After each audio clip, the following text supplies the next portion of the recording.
தாயே தமிழே என் தலை தாழ்கிறேன், தான் என்ற அகம்பாவம் தனை வெல்கிறேன், நீயே துணை என்று நான் சொல்கிறேன், நிச்சயம் அதனால்தான் உயிர் வாழ்கிறேன் என்று தமிழ்த்தாயை வணங்கி என்னுடைய உரையை துவங்குகின்றேன் இந்த மன்றத்திலே.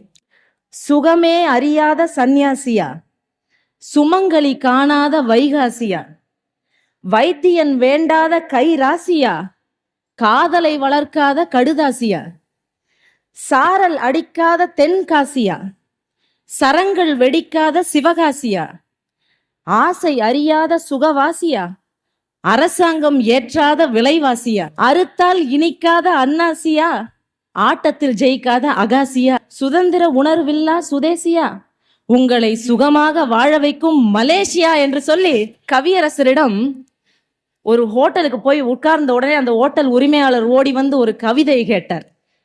கவியரசர் பேனாவை கொண்டு வா, பேப்பரை கொண்டு வா என்று கேட்கவில்லை. உடனே அப்பா சொன்னது, கவியரசர் என்று மற்றவர்கள் குறிப்பிடலாம், நான் அப்பா என்று குறிப்பிடுவதில் ஒரு ஆனந்தம். அப்பா சொன்னாரு, நான் சொல்றேன் சொன்னார், என்ன உன் ஹோட்டல் பேருப்பா அப்படின்னாரு. ஹோட்டல் மராட்டா அப்படி. கவியரசர் சொல்கிறார், அப்பா சொல்கிறார், ஹோட்டல் மராட்டா, கூட்டம் வராட்டா, காசு தராட்டா, விக்காது பரோட்டான்னாரு. இதற்கு மேல் ஒரு கவிதை வேண்டுமா?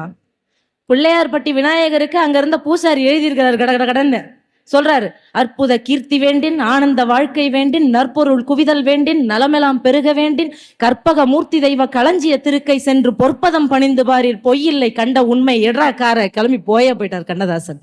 நண்பர்களே, கவியரசரின் தெளிவான மன ஓட்டம் இருக்கிறது பார்த்தீர்களா? அதுதான் அவருக்கு கவிதையை கொடுத்தது. தெளிந்த நீரை பார்த்தீங்கன்னா உள்ள என்னென்ன கிடக்குன்னு தெரியும். அது மாதிரி கவியரசரின் மனம் இருக்கிறதே, அதுக்கு ஸ்கேன் எதெல்லாம் வேண்டாம். அதுவே இந்த அனுமாரோட மனசு மாதிரி தானா சில நேரம் திறந்து என்னென்ன உள்ள இருக்கிறதுன்றதெல்லாம் காட்டிடும். அப்படி ஒரு அன்பார்ந்த மனிதர். அவரை பற்றி சொல்ல வேண்டும் என்று சொன்னால், அவர் சில நேரம் கைத்தடி இல்லாத காந்தியாக இருந்தார், கருணை வந்தது. காக்கி சட்டை இல்லாத நேதாஜியாக இருந்தார், வீரம் வந்தது. கண்ணாடி அணியாத அம்பேத்கராக இருந்தார், சமநோக்கு வந்தது. கதர் சட்டை இல்லாத காமராஜராக இருந்தார், கண்ணியம் வந்தது. போதி மரம் காணா புத்தனாக இருந்தார், போதனை வந்தது. யூதமன் காணாத இயேசுவாக இருந்தார், சோதனை வந்தது. காவி உடை அணியாத காஞ்சி பெரியவராக இருந்தார், ஆத்திகம் வந்தது. கருப்புடை அணியாத ஈரோட்டு பெரியாராகவும் இருந்தார், நாத்திகம் வந்தது. வந்தது எல்லாம் வந்தது. வந்ததனாலே கவிதை வந்தது. அது வந்ததனாலே ஒரு மனைவி வந்தது. மனைவி வந்ததாலே விசாலி வந்தது. இந்த விசாலி வந்ததனாலே இன்றைக்கு இங்கே மலேசியாவிலே இத்தனை உறவுகள் எனக்கு வந்தது என்று சொல்லுவதிலே நான் பெருமை அடைகிறேன் நண்பர்களே.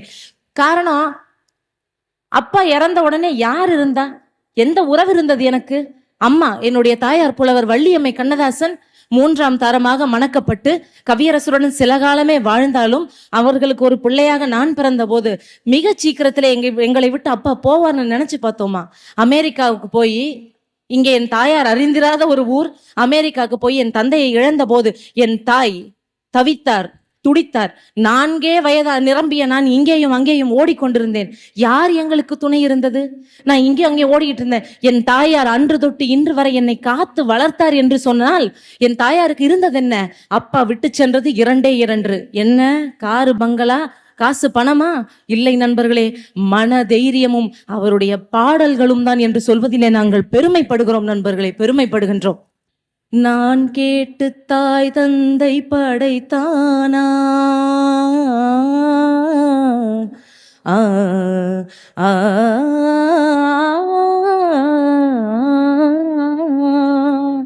நான் கேட்டு தாய் தந்தை படைத்தானா, இல்லை என் பிள்ளை என்னை கேட்டு பிறந்தானா, தெய்வம் செய்த பாவம் இது போடி தங்கச்சி, கொன்றால் பாவம் தின்றால் போச்சு இதுதான் என் கட்சி, ஆதி வீடு அந்தம் காடு இதில் தாய் என்ன, மணந்த தாரம் என்ன, ஞான பெண்ணே வாழ்வின் பொருள் என்ன, நீ வந்த கதை என்ன, தெய்வம் தந்த வீடு வீதி இருக்கு.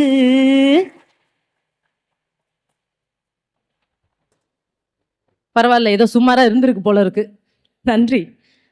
தெய்வம் தந்த வீடு வீதி இருக்குடா, படுறா, உனக்கு வாழ்க்கை இருக்குடா, ஓடு. நம்ம கவிஞர் வாலி அவர்களை பற்றி சிறப்பாக சொல்ல வேண்டும் நண்பர்களே. அவர் வாழ்க்கையை வெறுத்து அட போயா என்னையா அந்த சமுதாயத்துல வாழ விட மாட்டேறான், சாகலான்னு போனா போலீஸ்காரன் விட மாட்டேன்றான், இருக்கலான்னு போனா கடங்காரன் விட மாட்டேங்கிறான், போய் சேர்ந்துருவோம், ஸ்ரீரங்கத்துக்கு வண்டி ஏறுன்னு கிளம்பி போன போது அங்க ஒரு பாட்டு ஒலிக்குது, வாழ நினைத்தால் வாழலாம், வழியா இல்லை ஊரிலே, ஆழக்கடலும் சோலையாகும், ஆசை இருந்தால் நீந்தி வா அப்படின்னு கண்ணதாசன் கூப்பிட்டோன்னே திரும்பி வந்துட்டார் வாலி அவர்கள். கண்ணதாசன் நமக்கு வழி சொல்லிட்டார், ஓகே வாழ போய் பார்க்கலாம். வாழ்ந்து பார்த்தார். வாலி என்கின்ற பிரம்மாண்டமான கவிஞராக உருவெடுத்தார் என்பதிலே மாற்றமில்லை. சொல்லுவதை அழகாக சொல்ல வேண்டும். கவியரசரும் திருவாளர் MSV ஐயாவும் இணைந்து பணியாற்றும் போது அவர்களுக்குள்ளே நிறைய கருத்து பரிமாற்றம், காதல் இருந்தது என்று சொன்னேன். அவங்க அன்னைக்கு ஆலோசனை பண்ணாங்க, காற்று வந்ததும் கொடி அசைந்ததா, கொடி அசைந்ததும் காற்று வந்ததா, மலர் மலர்ந்ததும் நிலவு வந்ததா, நிலவு வந்ததும் மலர் மலர்ந்ததா. அன்னைக்கு ஆராய்ச்சி. இன்னைக்கு நம்ம ஆளுங்க சீரியஸா ஆராய்ச்சி பண்றாங்க. இளைஞர்கள்லாம் எப்படி கல்யாணம் தான் கட்டிக்கிட்டு ஓடி போயிடலாமா, இல்ல ஓடி போய் கல்யாணம் கட்டிக்கலாமா? ஏன் படுத்துக்கிட்டு போத்துனா என்ன, போத்திக்கிட்டு படுத்தா என்ன? ஆலோசனையில இறங்கிட்டாங்க. அதை விட இன்னொரு கவிஞன் அழகா சொன்னான், ஆடிக்கு பின்வரும் ஆவணி என் தாடிக்கு பின்வரு தாவணின்னா. என்ன அழகான கவிதை.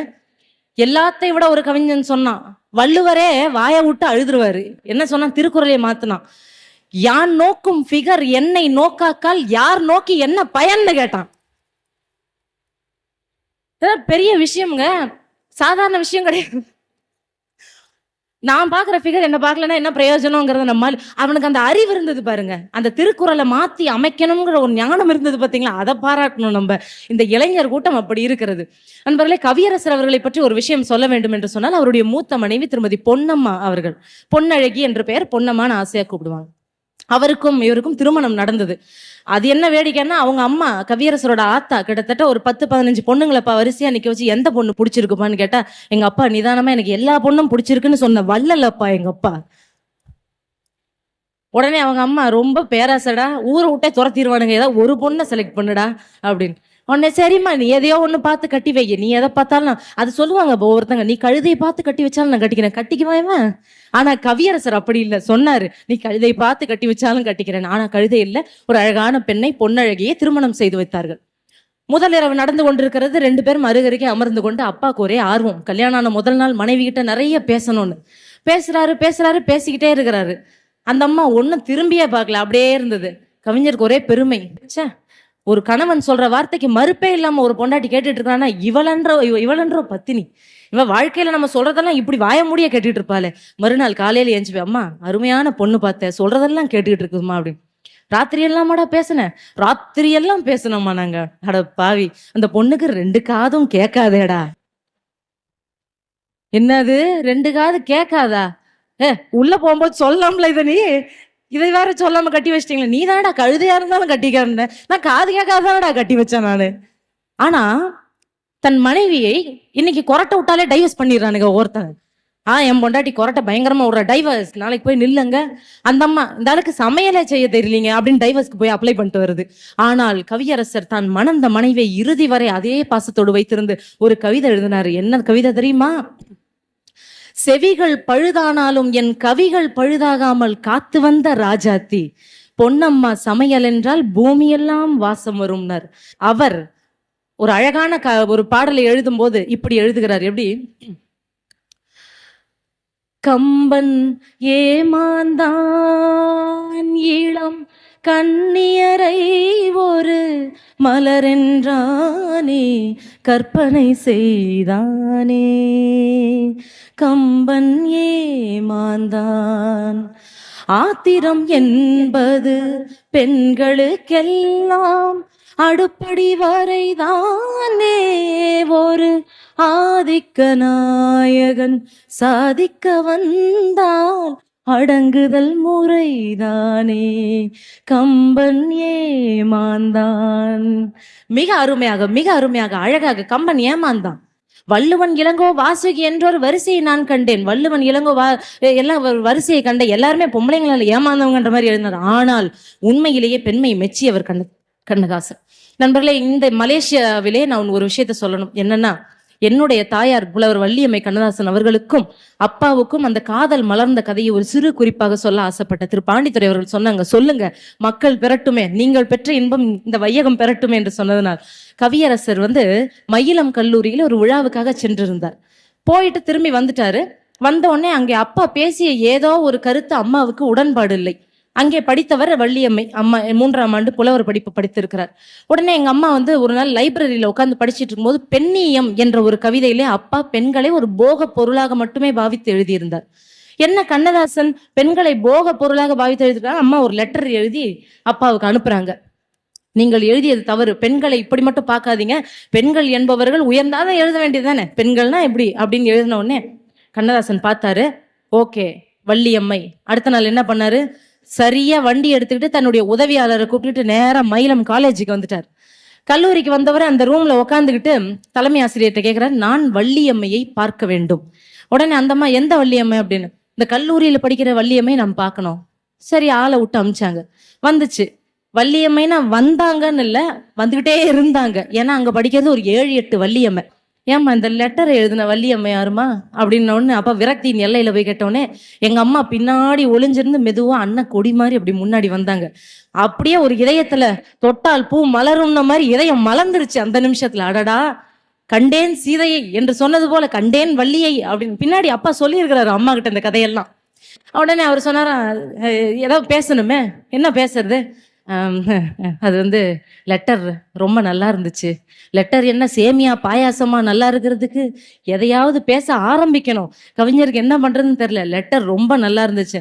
எங்க அம்மா, இல்ல நீங்க அது கொஞ்சம் தப்பா இல்ல, தப்பா தான் நான் எழுதியிருக்கலாம், அதுக்கு போய் என்ன இப்ப, லெட்டர் நல்லா இருந்துச்சு, நான் உங்ககிட்ட கொஞ்சம் தனியா பேசணுமே அப்படின்னோடனே அந்த கல்லூரி அதுக்கு அனுமதிக்கவில்லை. அம்மாவும் பயந்துருக்கிறாங்க, ஐயோ அதெல்லாம் வேண்டாம் அப்படின்னு. உடனே அப்பா எழுந்து என்ன பண்ணிடுறாரு, கண்ணப்பா வாடா போலாம் அப்படின்னு கூட்டிட்டு கிளம்பி வேகமா திண்டிவனம் டிபிக்கு போயிட்டாரு. நேரா போயிட்ட உடனே அங்க போய் இறங்கிட்டோடனே கண்ணப்பன் கூட அந்த உதவியாளர் கேட்கிறாரு, ஐயா உங்களை என்னால புரிஞ்சிக்கவே முடியல, திடீர்னு வண்டி எடுத்தீங்க, ஏதோ ஒரு வள்ளியம்மை பார்க்க போலாம் வாடான்னீங்க, நானும் வந்தேன். அங்க ஏதோ வள்ளியம்மை பார்த்தீங்க, பேசுனீங்க, திடீர்னு ஏஞ்சி வாடான்னீங்க, நானும் வரேன், எனக்கு ஒண்ணுமே புரியல அப்படின்னோடனே அப்பா சொல்லியிருக்காரு. உடனே இவர் கேட்டிருக்காரு, உங்களுக்கு அந்த பொண்ணை பிடிக்கலையா அப்படின்னு. உடனே அப்பா சொன்னாரு, அடப்போடா நீ வேற, காலையில சாப்பிட்ட டிஃபன் வயித்த கலக்கிடுச்சு, அதனால சீக்கிரமா வண்டி எடுறான்னு சொல்லி கிளம்பி நான் டிபிக்கு வந்துட்டேன். சரி கண்ணப்பா மறுபடியும் போலாமான்னாராம். உடனே கண்ணப்பா, சாமி உருட்டு கட்டையோட காத்திருப்பாங்க, நான் வரமாட்டேன் சாமி, நீங்க போறதுனா போயிட்டு வாங்க அப்படின்னு ஒரு ஆனந்தமான ஒரு லீலையோடு தொடங்கி அந்த காதல் கதை அப்படி இப்படின்னு செட் ஆகி ஒரு பெரிய வள்ளி திருமணம் மாதிரி போய் அதையெல்லாம் திருமணம் செய்து கொண்டு திரும்ப வாழ்ந்து காட்டினார். புரட்சி தலைவர் எம்ஜிஆர் அவர்களை பற்றி அப்பா திட்டுலாம் திட்டி எழுதியிருந்தாரு. ஆனால் அந்த புரட்சி தலைவர் மனித தெய்வம் என்பதை எந்த விஷயத்திலே காட்டினார் தெரியுமா? அப்பாவுக்கு ஒரு போனை போட்டாரு, கண்ணதாசன் உங்களை கொஞ்சம் பார்க்கணும் வாங்க அப்படின்னாரு. இது என்ன அடிக்கிறதுக்கா உதைக்கிறதுக்கான்னு தெரியலையே அப்படின்னு அஞ்சுக்கிட்டே கவியரசர் போனாரு. ஆனால் ரத்தன கம்பளம் விரிக்கப்பட்டு கவியரசரை வரவேற்ற வள்ளல், 8வது வள்ளல் என்று சொல்லப்படுகின்ற எங்கள் புரட்சி தலைவர் எம்ஜிஆர் அவர்கள் என்ன செய்தார் தெரியுமா நண்பர்களே? நீ என்னை 1000 திட்டி எழுதியிருக்கலாம், ஆனால் உன் தமிழுக்கு நான் தலை வணங்குகிறேன். அதனால உனக்கு நான் தரும் சன்மானம் என்ன தெரியுமா? அரசவை கவிஞர் பதவி என்று சொல்லி பதவியை அள்ளி கொடுத்த பெரும் புண்ணியவான் அந்த எம்ஜிஆர் என்று சொல்றதுல அவருடைய வாரிசு. இன்னைக்கு நான் சந்தோஷப்படுறேன். உறவுக்காக கலங்கக்கூடிய அந்த கவியரசரை பற்றி ஒரே ஒரு வார்த்தை இறுதியாக சொல்லி, போற்றுபவர் போற்றட்டும், புழுதிவாரி தூற்றுபவர் தூற்றட்டும், தொடர்ந்து செல்வோம், ஏற்றதொரு கருத்தை எனதுள்ளம் என்றால் எடுத்துரைப்பேன், எவர்வரினும் நில்லேன் அஞ்சேன் என்று சொன்ன கவியரசருக்கு ஒரே ஒரு விண்ணப்பம் வைக்கிறேன். என்ன தெரியுமா? தமிழகத்திலே கவியரசருக்கு செய்யப்படுகின்ற மரியாதை பத்தவில்லை என்று எனக்குள்ளே ஒரு ஏக்கம். அதனால் சொல்லுகிறேன், எங்கேயோ காரைக்குடியிலே அவர் ஊருக்கு மட்டும் சொந்தமாக விளையாடி கொண்டிருக்கும் மணிமண்டபம் பத்தாது, ஜிஎன் செட்டி ரோட்டிலே தனிமையாக நின்று கொண்டிருக்கும் சிலை பத்தாது, அவருடைய மகளாக இருந்து இன்று உங்களுடைய மலேசிய அதிபர் முன்னிலையிலே சொல்லுகிறேன், கவியரசரின் புத்தகங்கள் பொது உடைமை ஆக்கப்பட வேண்டும் என்பதிலே மாற்று கருத்தே கிடையாது. அவருடைய புத்தகங்கள் பொது உடைமை ஆக்கப்பட்டால் மலிவு பதிப்பிலே எத்தனையோ ஏழைகள் பயனுறலாம். இதையெல்லாம் நான் மலேசியாவின் காதிலே போடுகிறேன், அது இந்தியாவை எட்டும் என்று நினைக்கிறேன் என்று சொல்லி இந்த வாய்ப்பை எனக்கு வழங்கிய திரு பாண்டித்துரை அவர்களுக்கும் மற்றும் இங்கே கூடியிருக்கும் அனைத்து அன்பர்களுக்கும் என்னுடைய வணக்கத்தை தெரிவித்துக் கொண்டு விடைபெறுகிறாள் இந்த விசாலி மனோகரன். வணக்கம்.